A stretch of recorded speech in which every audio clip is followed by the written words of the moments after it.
On a bitter winter evening inside a crowded grocery store in Chicago, an elderly man shuffled to the register, clutching a single can of soup, the only thing standing between him and another night of hunger, only to realize his trembling hands held crumpled bills that came up short. At the very moment he whispered an apology and reached to put the soup back, a young black clerk named Rosemary Blankson quietly stepped in and paid the difference with money she couldn't afford to lose.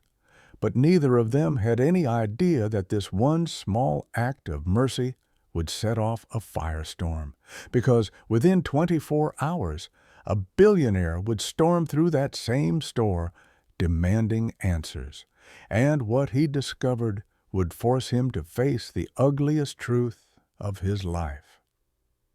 Before we continue, tell us what time it is and where you're watching from. Subscribe and hype, because tomorrow I've got something that'll wreck you in the best way.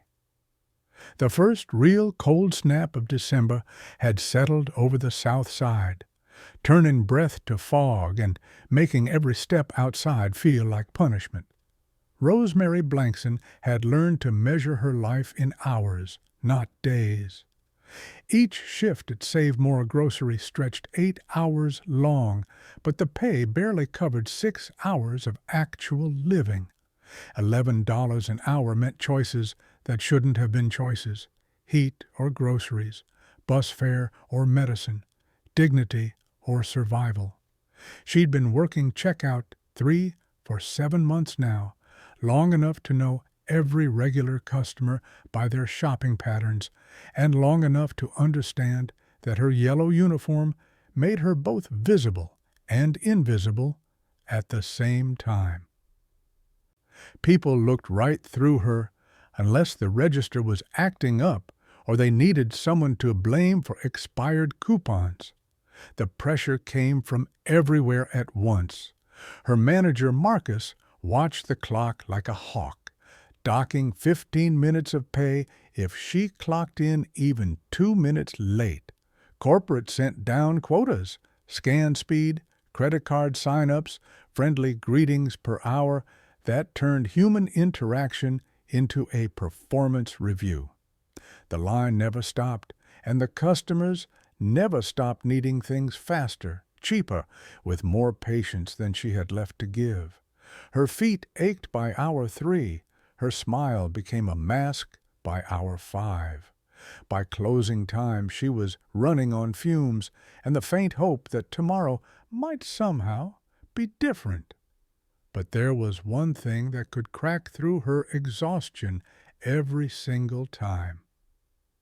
Whenever an elderly person came through her line, shaky hands counting change, apologizing for being slow, shrinking under the weight of impatient sighs behind them, Rosemary felt something sharper than empathy. It was rage mixed with grief. She'd watched her grandmother waste away in a nursing facility where the staff moved too fast and cared too little, where being old became a burden people tried to shuffle out of sight. Rosemary had been 16 and powerless then, holding her grandmother's hand while the woman who'd raised her became just another forgotten face in a hallway that smelled like disinfectant and defeat. She'd promised herself then that she'd never look away, not when it mattered, not when she could do something, even if that something was small, even if it cost her the last bit of safety she was clinging to. Because some debts couldn't be measured in dollars, and some people deserved to be seen. Thomas Parker had spent 42 years teaching American history at Brookfield High School, shaping young minds with the same careful attention he gave to everything in his life. He'd been the kind of teacher students remembered decades later, demanding but fair, quick with a terrible dad joke, slower with praise, but devastating when he gave it. He'd owned a modest 2-story house 3 blocks from the school, kept a garden that produced more tomatoes than any reasonable person needed, and showed up to every faculty meeting with homemade cookies that became legendary.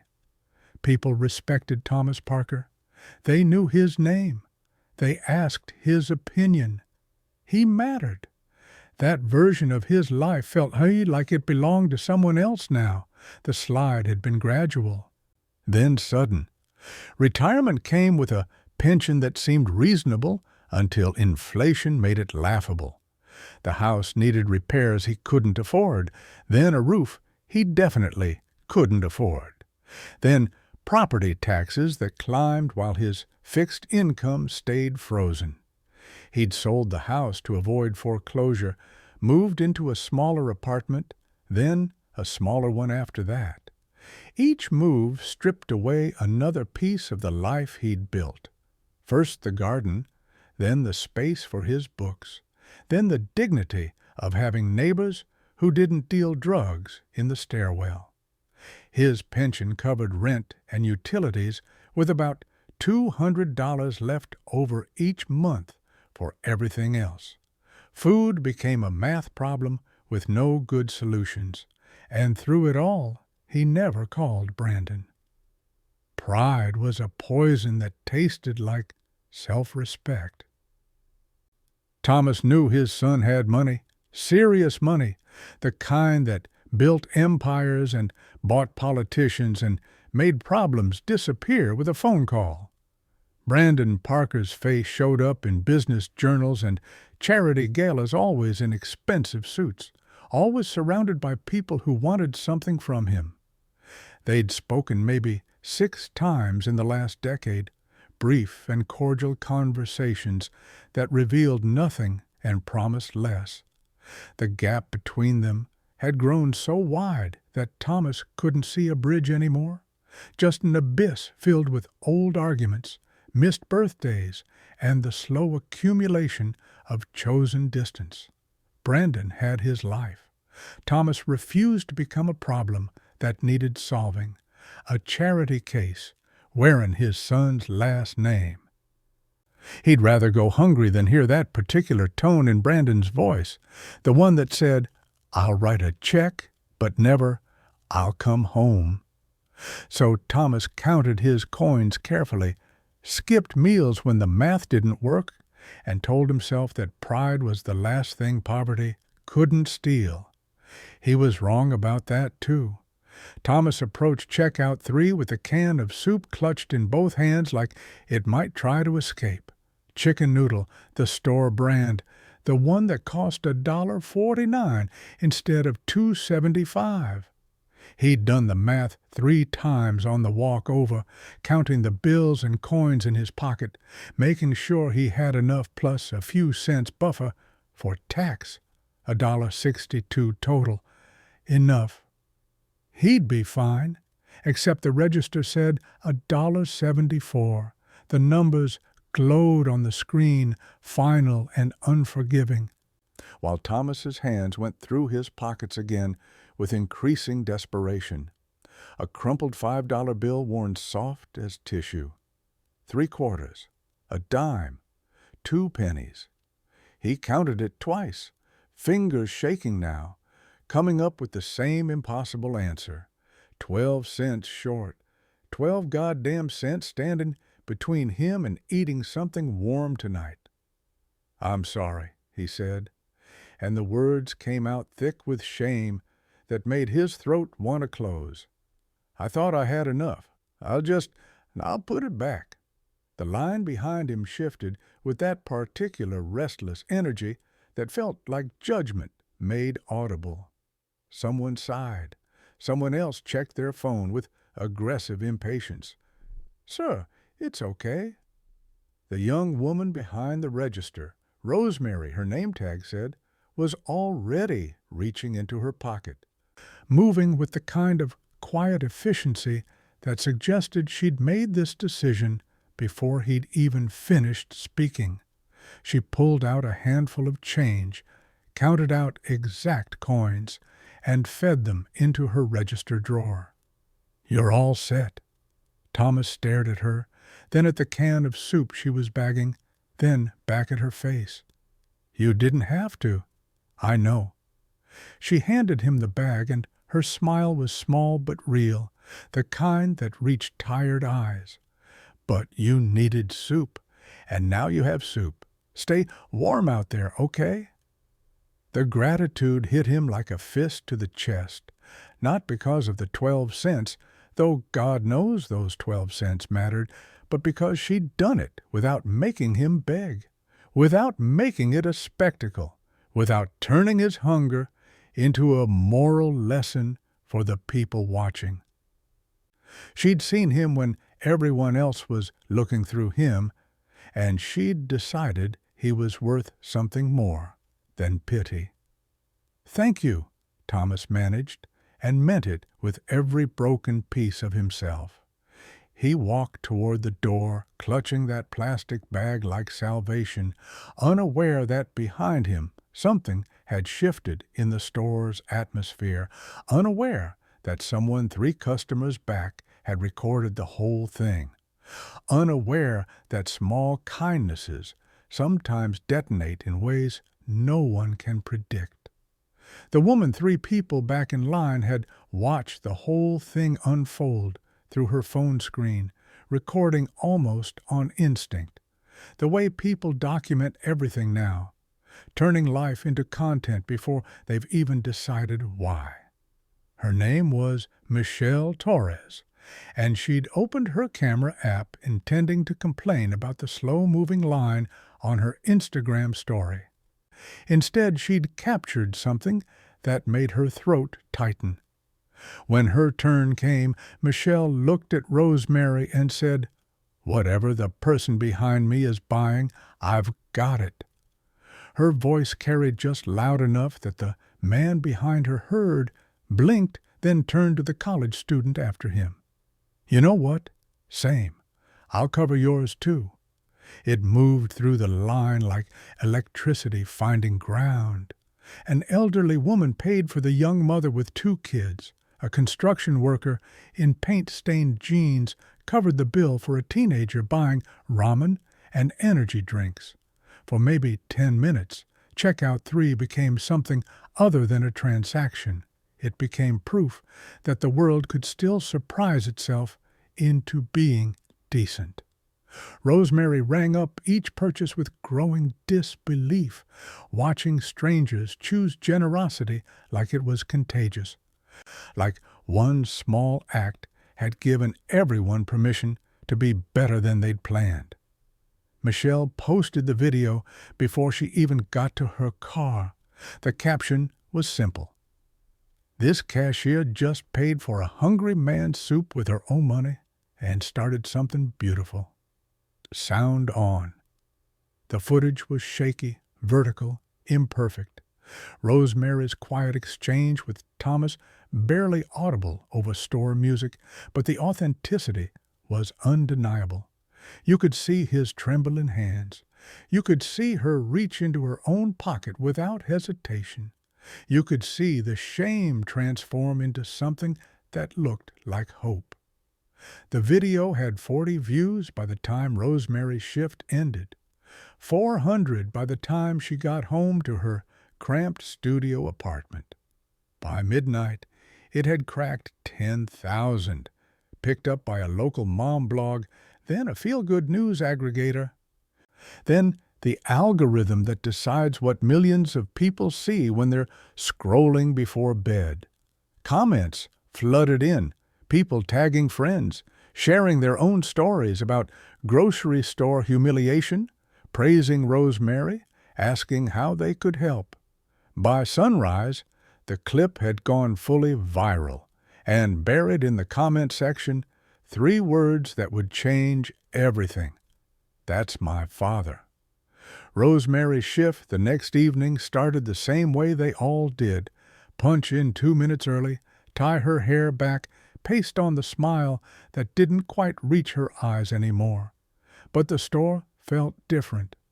Customers kept staring at her, a few with recognition that made her skin prickle with unease.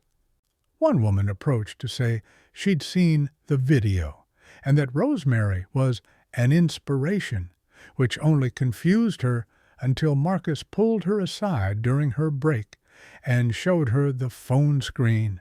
There she was, grainy and vertical, paying for an old man's soup while the internet called her a hero. The view count had climbed past 500,000. Her stomach dropped.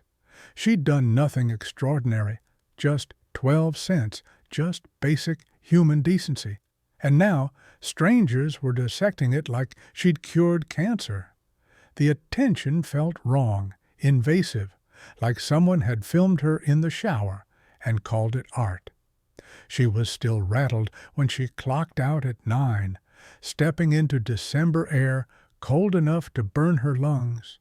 The parking lot was nearly empty, just a few cars under flickering streetlights and the distant hum of traffic on the expressway. That's when she saw him. Thomas, the elderly man from yesterday, sitting on the bus stop bench with the same worn brown sweater and no coat. Heavy enough for this weather. He wasn't waiting for a bus. He was just sitting, breath fogging in the air, staring at nothing. Mr. Parker?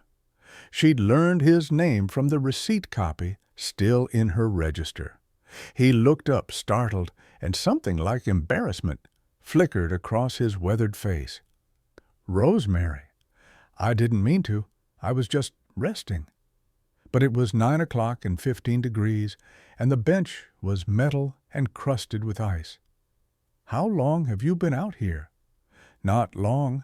The lie was transparent.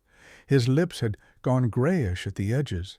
She crouched down to eye level, and the truth hit her with sickening clarity. The way he was dressed in layers that didn't add up to warmth. The plastic bag at his feet containing everything he owned. The hollow look of someone who'd run out of safe places to exist.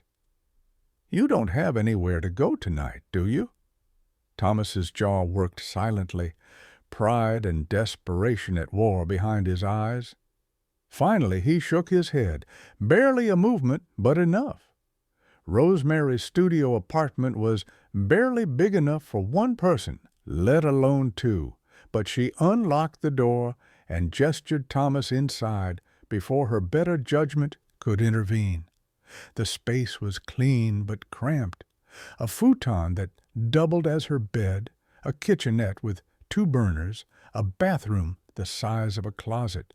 Thomas stood just inside the threshold, like he was afraid his presence might break something fragile. Sit, she told him, pointing to the futon while she rummaged through her cabinets. She found a can of chili, half a loaf of bread, and enough instant coffee to get them through the conversation she could feel coming. She heated the chili on the stove, made 2 bowls, and sat down across from him at the fold-out table that served as her dining room, desk, and everything else. Thomas ate slowly, like he was trying to make it last, like he was afraid that might be his last meal for a while. When he finally looked up, his eyes were wet. You can't keep doing this. You can't keep saving people who can't save themselves. Maybe I'm not trying to save you. Maybe I'm just trying to feed you. She paused, then asked the question that had been gnawing at her since the bus stop. The video that's going around, people keep saying you have a son. Brandon Parker, the Brandon Parker who owns half the South Side. Thomas flinched like she'd struck him. He's my son, and he doesn't know I'm living like this. Why not? The silence stretched until it became unbearable.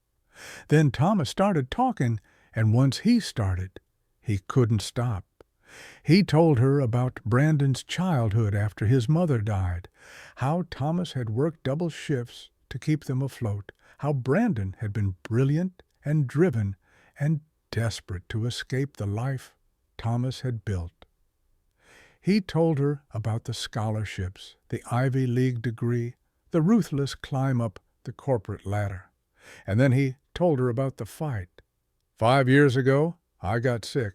Pneumonia that turned into something worse. I needed help just for a few months, just until I could work again. Brandon sent a check and a lawyer. He wanted to put me in a facility, some sterile place where old people go to die slowly. I told him I'd rather live on the street than let him warehouse me like I was inventory. Thomas's voice cracked. He said I was being stubborn and irrational. I said he'd become the kind of man who solved everything with money because he'd forgotten how to solve anything with his presence. We haven't spoken since. Not really. Rosemary felt something cold settle in her chest. He doesn't know you're homeless. He knows I'm proud.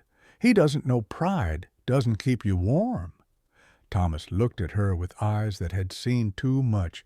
And now that video's out there, and tomorrow he's going to know everything. Brandon Parker saw the video at 6:47 in the morning, forwarded by his assistant with the subject line, "Urgent? Your father?" He was in his penthouse office overlooking Lake Michigan, espresso growing cold on his desk. When he pressed play and watched his entire world collapse into a 63-second clip, that was his father. Thomas Parker, the man who'd raised him on teachers' wages and stubbornness, counting coins at a grocery store register like some forgotten ghost, short on change for soup. While Brandon's net worth had cleared $900 million last quarter. The young cashier paying from her own pocket. The comment section erupting with praise for her while calling Brandon, though they didn't know it was him yet. Every variation of negligent son the internet could conjugate. His hand shook so badly he almost dropped the phone. Rage hit first, not at Thomas, but at himself, at the universe, at the 5 years of silence he'd let calcify into abandonment. Then came panic, cold and suffocating. The video had 6 million views. 6 million people had watched his father experience poverty, while Brandon collected wealth like it was a competitive sport. How long until someone connected the dots? How long until Thomas Parker became billionaire Brandon Parker's father, and the press turned this into a public execution? He didn't call his father. He didn't have a current number, and that realization made him want to vomit. Instead, he did what powerful men do when control slips. He mobilized resources. 3 phone calls, and he had the store location. 2 more, and he had the manager's personal cell. Marcus was cooperative once Brandon mentioned potential legal complications, handing over Rosemary Blankson's employment file, including her address. Another call to his head of security, and a team was pulling traffic camera footage, cross-referencing timestamps, building a timeline. By 8:30, Brandon knew where his father had been last night. By 9, he knew Rosemary had left with him. By 9:15, his driver was navigating toward a building in South Chicago that made Brandon's jaw clench. Crumbling brick, bars on windows, the kind of place where hope went to die. He should have called ahead. He should have brought a lawyer, a PR team, someone to manage this disaster professionally. Instead, he went alone, taking the stairs 2 at a time to apartment 3C, his $1,000 shoes echoing in a hallway that smelled like mildew and defeat. He raised his fist and pounded on the door hard enough to rattle the frame, panic and fury and 5 years of guilt making his voice come out sharp and dangerous. "Open the door. I know my father's in there, and we need to talk." Now, Rosemary opened the door to find a man in a suit that probably cost more than her annual rent, his face twisted with something between terror and rage. She recognized him immediately, not from personal acquaintance, but from the background of her own viral video, the suited figure watching from near the store entrance. Brandon Parker, in the flesh, at her door. "Where is he?" Brandon's voice came out like gravel and broken glass. "Excuse me." Rosemary kept her body blocking the doorway, even as her heart hammered against her ribs. "My father, Thomas Parker. I know he's here, and I need to see him now." Brandon moved forward like he intended to push past her, and Rosemary felt something inside her snap into place. The same instinct that made her pay for soup, the same rage that wouldn't let elders be invisible. "You don't get to barge into my home making demands." Her voice was steel, wrapped in ice. "You want to see your father? Try asking like a human being instead of a man who thinks money buys manners." Brandon stopped, shock flickering across his features. People clearly didn't talk to him this way. "You don't understand. That video, it's everywhere. Do you have any idea what this looks like? My father counting change while I—" His voice cracked. "I need to fix this." "Fix it?" Thomas's voice came from behind Rosemary, frail but furious. He stepped into view, smaller somehow in Brandon's presence, but his spine was straight. "Is that what I am now? A PR problem that needs fixing?" "Dad, that's not—" Brandon's composure shattered. "You were homeless, hungry. Why didn't you call me?" "Because I knew this is what you'd do." Thomas's hands shook, but his voice grew stronger. "You'd throw money at it, write a check big enough to make yourself feel better, then disappear back into your empire. You'd put me somewhere nice, some facility with round-the-clock care and no soul, and tell yourself you'd done your duty." "That's not fair." "Fair," Thomas laughed, bitter and broken. "You want to talk about fair? This girl," he gestured to Rosemary, "has nothing. She lives in a place smaller than your closet, works a job that barely keeps her alive, and she fed me. She sheltered me. She saw me. When's the last time you actually saw me, Brandon? Not the problem, not the obligation. Me." Brandon's face crumbled. "I see you. I've always—" "You see what you want to see." Thomas's voice dropped to something quieter, more devastating. "I don't need your money. I never needed your money. I needed my son. But you were too busy becoming the kind of man I didn't raise you to be, the kind who measures worth in dollars and solves family with transactions." The silence in that cramped apartment was suffocating. Rosemary watched Brandon Parker, billionaire, empire builder, master of his universe, realize he'd been wrong about everything that mattered. His knees buckled slightly, and he caught himself against the doorframe. "Then tell me," Brandon whispered, tears tracking down his face. "Tell me what you need, please." Thomas met his son's eyes, and something ancient and wounded passed between them. "I need you to show up, not with solutions, not with checkbooks. Just show up and stay." The change didn't happen overnight, because real change never does. But it started in Rosemary's cramped apartment, with Brandon sitting on her futon across from his father, talking past midnight, like they were excavating 5 years of silence, one painful word at a time. Rosemary made coffee and tried to give them privacy in a space too small for privacy, listening to them navigate old wounds with the awkward care of people relearning each other's language. Brandon moved Thomas into a brownstone in Hyde Park 3 days later. Not a facility, not some sterile care home, but a real place with a garden plot and room for the books Thomas had sold off years ago. But more importantly, Brandon showed up. Tuesday dinners became sacred, weekend mornings. Brandon would arrive with coffee and sit on Thomas's porch talking about nothing consequential, relearning how to be a son instead of a benefactor. The transformation was slow and imperfect, marked by backsliding and arguments, but it was real. Thomas started calling him again, not because he needed something, but because he wanted to share a thought or complain about the news. The relationship rebuilt itself on presence, not transactions. For Rosemary, the aftermath was more complicated. The video's virality brought attention she'd never wanted.